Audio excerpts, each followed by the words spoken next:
మేదరమెట్లలో సిద్ధం బహిరంగ సభ చరిత్రలో నిలిచిపోయే రీతిలో నిర్వహించేందుకు ఏర్పాట్లు జరుగుతున్నాయి. సభకు లక్షలాదిగా తరలివచ్చే పార్టీ కార్యకర్తలు, అభిమానులు, ప్రజల కోసం వందల సంఖ్యలో గ్యాలరీలను సిద్ధం చేశారు. వెల్లువలా తరలివచ్చే వారందరికీ ఎలాంటి ఇబ్బంది కలగకుండా సౌకర్యాలు ఏర్పాటు చేస్తున్నారు. ప్రతిష్టాత్మకంగా నిర్వహిస్తున్న ఈ సభ వేదిక నుంచి సీఎం జగన్ నేతలు పార్టీ శ్రేణులకు దిశానిర్దేశం చేయనున్నారు. 5 ఏళ్లలో సాధించిన ప్రగతిని ప్రజలకు వివరించనున్నారు.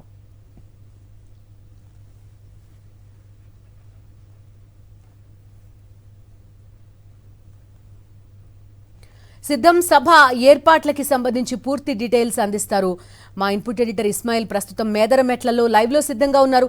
ఇస్మాయిల్, చెప్పండి, ఇప్పుడు వరకు జరిగిన అన్ని సభల్లోనూ లక్షలాదిగా తరలి వచ్చారు జనం. అనూహ్యమైన స్పందన వస్తున్న పరిస్థితి. మేదరమెట్లలో ఎలా ఉంది వాతావరణం? ఏకంగా 100 ఎకరాలకి పైనే స్థలంలో ఈ ఏర్పాట్లన్నీ చేసినట్టుగా కూడా చెప్తున్నారు. డెఫినెట్గా ఒక ఎలక్ట్రిఫైయింగ్ సిచ్యువేషన్ ఉంది 24 గంటల. అంటే రేపు ఇక్కడ ప్రోగ్రామ్ జరగబోతోంది, రేపు మధ్యాహ్నం ఇక్కడ ప్రోగ్రామ్ జరగబోతోంది. కానీ ఈ రోజు ఉదయం నుంచి కూడా నేను చూస్తున్నాను వేలాది మంది జనం వచ్చి ఏర్పాట్లు చూడడానికి వస్తున్నారు. ఇక్కడికి ఉన్నటువంటి వైఎస్ఆర్సీపీ నాయకులు, కార్యకర్తలు కాదు, చాలా మంది ఈ ఏర్పాట్లు ఎలా జరుగుతున్నాయి, ఇక్కడ ఎంతమంది రాబోతున్నారు అనేటువంటి ఒక ఉత్సుకతని చూడడానికి ఇక్కడ వస్తున్నటువంటి సిచ్యువేషన్. ముందుగా విశాఖపట్నం భీమిలిలో సభ జరిగింది, తర్వాత ఏలూరు దగ్గర దెందులూరులో, ఆ తర్వాత రాప్తాడు, ఇప్పుడు మేదరమెట్లకు జరగబోయేటువంటి సభకు సంబంధించి ఒక ప్రత్యేకత ఉంది. ఇప్పటి వరకు ఎక్కడ కూడా ఆంధ్రప్రదేశ్ చరిత్రలో రానంత జనం ఇక్కడికి వస్తారు అనేటువంటి ఒక ఎక్స్పెక్టేషన్స్ ఉంది.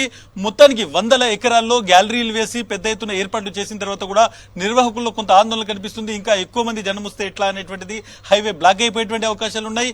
ముఖ్యంగా అటు నెల్లూరు నుంచి ఇటు ఒంగోలు వరకు, ఇటు గుంటూరు నుంచి, ముఖ్యంగా పల్నాడు ఏరియా నుంచి వైఎస్ఆర్సీపీ చాలా స్ట్రాంగ్ హోల్డ్ ఉన్నటువంటి కాన్స్టిట్యున్సీస్ పెద్ద ఎత్తున అక్కడి నుంచి జనాలు తమ ఏర్పాట్లు చేసుకుంటున్నారు రావడానికి. సో డెఫినెట్ గా రేపు గతంలో ఎప్పుడు కూడా జనాన్ని చూడనంతగా మేదరమెట్ల జనాన్ని చూడబోతోంది అనేటువంటి దాంట్లో ఎటువంటి అతిశయోక్తి లేదు. ఏర్పాట్లు కావచ్చు. నేను ఒకసారి నా వెనకాల ఉన్నటువంటి మొత్తం ఏదైతే స్టేజ్ ఉందో చాలా దూరంలో ఉన్నటువంటి స్టేజ్ ను, అదేవిధంగా వైఎస్ఆర్సీపీ జెండాను చూపెడతాను. ఇక్కడి వరకు గ్యాలరీస్ ఉన్నాయి. నేను ఒక గ్యాలరీలో నిలబడి ఉన్నాను. ఇక్కడి వరకు గ్యాలరీస్ ఉన్నాయి అంటే ఏ స్థాయిలో ఏర్పాట్లు ఉన్నాయో మనం చూసుకోవచ్చు. సీనియర్ నాయకులందరూ కూడా ఇక్కడికి వచ్చారు, ఈ రోజు విజిట్ చేశారు. ఏర్పాట్లు దాదాపుగా కంప్లీట్ అయిపోయాయి. ఒక సిచ్యువేషన్ ని మనం ఈరోజు చూసుకుంటే ముఖ్యంగా కొన్ని కిలోమీటర్ల వరకు వైఎస్ఆర్సీపీ జెండాలు కనిపిస్తున్నాయి. ముఖ్యంగా కార్యకర్తలు, నాయకులు వచ్చి చూడడము, ఎట్ ద సేమ్ టైం ఇక్కడ ఉన్నటువంటి ఏర్పాట్లను చూసి వాళ్ళు రేపు మేము జగన్మోహన్ రెడ్డి వస్తున్నారు, ఆయన ఏం చెప్తాడు వినడానికి ఉత్సుకతగా ఇక్కడికి వస్తున్నాం అనేటువంటి మాటను ఈ రోజే మాట్లాడుతున్నారు. చాలా మంది కార్యకర్తలు వస్తున్నటువంటి సిచ్యువేషన్ ఇక్కడ ఉంది. బట్ డెఫినెట్ గా ఒక ఎలక్ట్రిఫైయింగ్ వాతావరణం రేపు ఉండబోతోంది. రేపు ఉదయం నుంచి ఇక్కడ జన ప్రవాహం రాబోతోంది.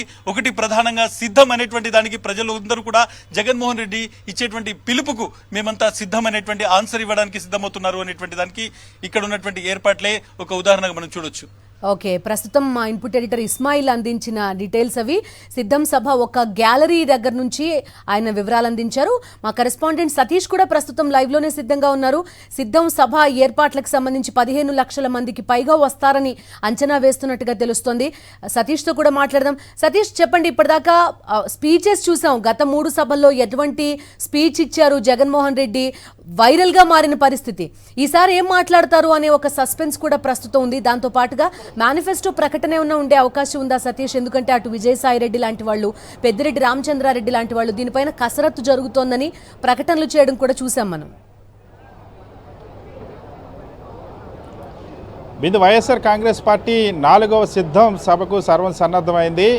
భీమిలి, దెందులూరు, రాప్తాడు సిద్ధం సభలతో జోష్ మీద ఉన్నటువంటి వైఎస్ఆర్ కాంగ్రెస్ పార్టీ ఇప్పుడు రేపు మేదరమెట్లలో 4వ సిద్ధం సభకు సిద్ధమవుతుంది. ఉమ్మడి గుంటూరు, ఉమ్మడి ప్రకాశం జిల్లా, ఉమ్మడి నెల్లూరు జిల్లాలకు సంబంధించినటువంటి వైఎస్ఆర్ కాంగ్రెస్ పార్టీ శ్రేణులను ఎన్నికల కార్యాచరణకు సిద్ధం చేసేందుకు వైఎస్ఆర్ కాంగ్రెస్ పార్టీ అధ్యక్షుడు ముఖ్యమంత్రి వైఎస్ జగన్మోహన్ రెడ్డి వస్తున్నారు. ప్రధానంగా ఇప్పుడు ప్రస్తుతం రాష్ట్రంలో మారుతున్నటువంటి రాజకీయ పరిస్థితుల నేపథ్యంలో బీజేపీ, టీడీపీ, జనసేన పార్టీలు పొత్తు పెట్టుకుని వస్తున్నటువంటి నేపథ్యంలో ముందే చెప్పినటువంటి వైఎస్ జగన్మోహన్ రెడ్డి సింగిల్గా వస్తానని చెప్పిన సీఎం జగన్మోహన్ రెడ్డి రేపు ఏం మాట్లాడబోతున్నారో ఒక ఆసక్తి సర్వత్రా నెలకొంది. రేపటి సభకు సంబంధించి పెద్ద ఎత్తున ఏర్పాట్లన్నీ కూడా పూర్తయిన పరిస్థితి. మనతో పాటు కాపు కార్పొరేషన్ చైర్మన్ అడపా చేస్తున్నారు.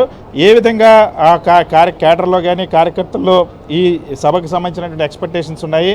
ఇంకోవైపు ప్రతిపక్షాలన్నీ కూడా కలిసికట్టుగా వస్తాయని చెప్తా ఉన్నారు. రేపు సిద్ధం సభ ద్వారా ఏం సందేశాన్ని ముఖ్యమంత్రి ఇవ్వబోతున్నారు? మరి రేపు ఈ రాష్ట్రంలోనే కాదు దేశంలోనే చరిత్ర సృష్టించబోతా ఉంది ఈ సభ. రాష్ట్రం అంతా కూడా ఎదురు చూస్తూ ఉన్నారు. ఎప్పుడు చూద్దామా అని చెప్పి రాష్ట్రం అంతా కూడా ఎదురు చూస్తూ ఉన్నారు. మరి 3 మీటింగ్లు ఏ విధంగా జరిగాయో దానికి డబల్ వచ్చేటువంటి పరిస్థితి కనబడతా ఉంది.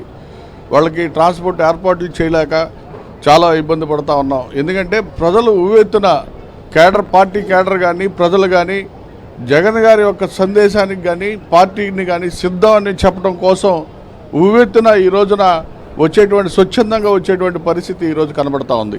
మరి మీరు చూస్తూనే ఉన్నారు, ఎన్ని పార్టీలు ఏకమయ్యి జగన్మోహన్ రెడ్డి గారి మీద యుద్ధం చేస్తూ ఉంటే జగన్ గారు ప్రజలను నమ్ముకొని నా రాష్ట్రం, నా ప్రజలు, నా యొక్క ప్రేసు, నా రాష్ట్ర అభివృద్ధి కోసం నేను ఏదైనా చేస్తాను, నా ప్రజల కోసం ఏదైనా చేస్తానని నా అనే పదం మీద ఆయన యొక్క వ్యత్యాసాన్ని గమనించమని కోరుతా ఉన్నాం. మరి ఈ పార్టీలన్నీ కూడా ఏకమై పేద ప్రజల గురించి కానీ రాష్ట్రంలో ఉన్నటువంటి ప్రయోజనాల గురించి కానీ అన్నీ మర్చిపోయి అవినీతి పరులందరూ కూడా ఒక దగ్గర చేరి రాష్ట్ర ప్రయోజనాల కోసం బీజేపీ పార్టీ ఆ రోజు ప్రత్యేక హోదా ఇవ్వకుండా ఉన్నప్పుడు చంద్రబాబు నాయుడు ఏం మాట్లాడాడు?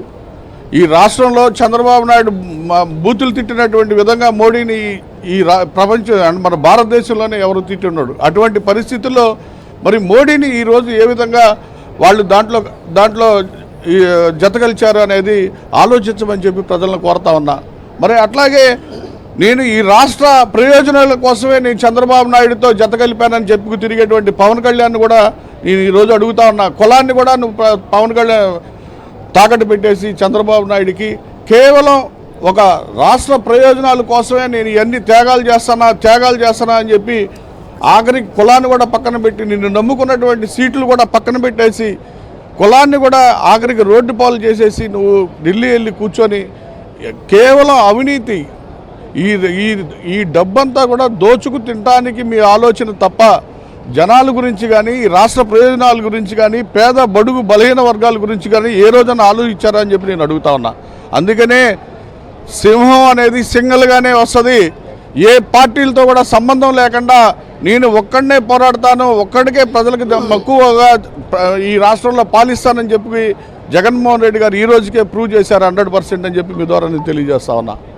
ఎన్ని రాజకీయ పార్టీలు ఏకమైనా సరే ఒంటరిగానే పోటీ చేయడానికి సిద్ధంగా ఉంది వైఎస్ఆర్ కాంగ్రెస్ పార్టీ. ఇదే సందేశాన్ని రేపు ముఖ్యమంత్రి వైఎస్ జగన్మోహన్ రెడ్డి ఇవ్వబోతా ఉన్నారు. గతంలో జరిగినటువంటి 3 సిద్ధం సభలకి మించి రేపు జనం వచ్చేటువంటి అవకాశం ఉందని వైఎస్ఆర్ కాంగ్రెస్ పార్టీ నాయకులు చెప్తున్నారు. Okay Satish, thank you.